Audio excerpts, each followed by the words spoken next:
Salut à tous, aujourd'hui deux colis que j'ai reçus hier que j'ai pas ouvert hier parce que j'étais fatigué et j'ai travaillé l'après-midi. Donc du coup voilà, je vais ouvrir deux colis, deux smartphones qui m'ont été envoyés par une boutique AliExpress, encore une fois acheté avec mes moyens et testé pour vous.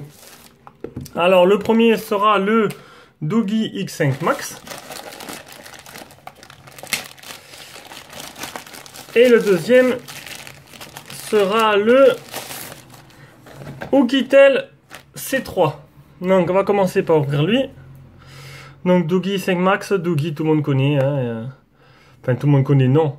Ils font un peu des téléphones milieu de gamme, bas de gamme, mais pas du low cost. Alors qu'est-ce qu'on voit? C'est un écran 5 pouces, processeur quad-core, appareil photo 8 mégapixels, un capteur d'empreinte digitale, 1 Go de RAM, 8 Go de ROM, 4000 la batterie, Android 6.0 Dual SIM. Et tout ça pour environ 60 €. Honnêtement, là, la promesse, elle est énorme. Parce que honnêtement, capteur d'empreinte, 4000 de batterie, Android 6.0, il y a anguille sous roche. On va voir ce que ça vaut. C'est un modèle blanc, on va l'ouvrir de suite.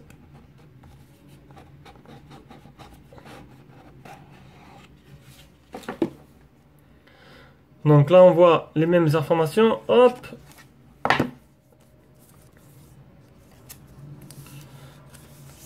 Voilà la bête. C'est un gros carré, hein. Franchement, honnêtement, voilà, qu'il ne faut pas s'attendre à un design de folie. Hein. C'est le prix, ils n'ont pas investi des millions dans recherche et développement.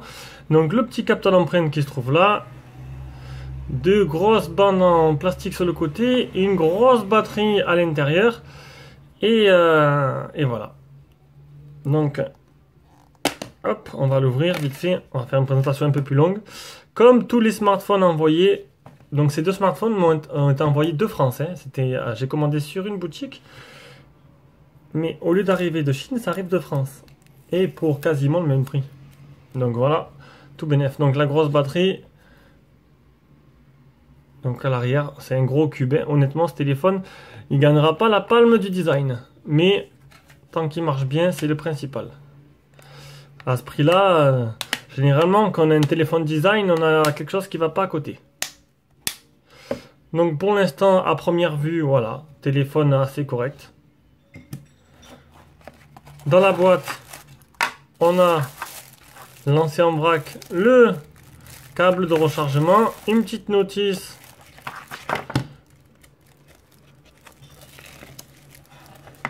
Toute simple, en anglais, avec le smartphone. Qui explique bien que c'est bien pour ce smartphone là.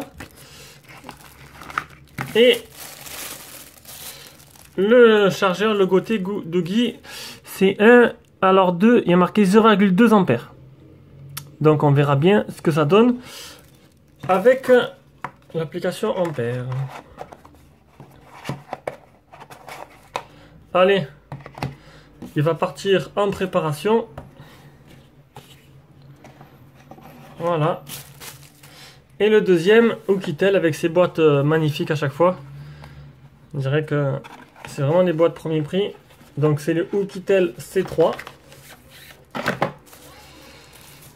Hop. On va déjà enlever ça, c'est déjà fait. Donc il y a un film sur l'écran. Je peux pas regarder le Doogee.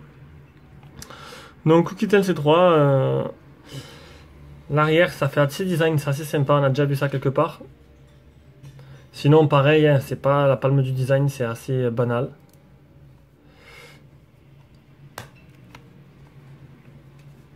On va pas dire qu'elles sont foulées non plus. Mais bon, c'est pas ce qu'on demande à un téléphone de ce gamme de prix. Pareil, le petit scotch sur la batterie. La batterie est donnée pour 2000 mAh, donc c'est la moitié du Doogee. Donc il faudrait voir un peu ce que ça donne. Donc là, pas de capteur d'empreinte, hein, juste le bas de gamme. Pareil, un petit téléphone à 60 €.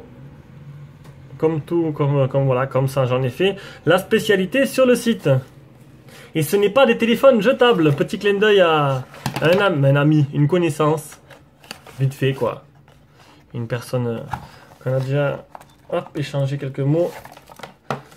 Et j'ai entendu dire qu'il a dit que c'était des smartphones jetables. Eh ben non, parce que ces smartphones-là, ils peuvent durer 2-3 ans autant que les autres. J'ai pas eu l'expérience. pas personnellement, mais un ami à moi. Un petit adaptateur Outil-Tel tout banal, 0,1,5 ampères, ainsi que le câble de rechargement.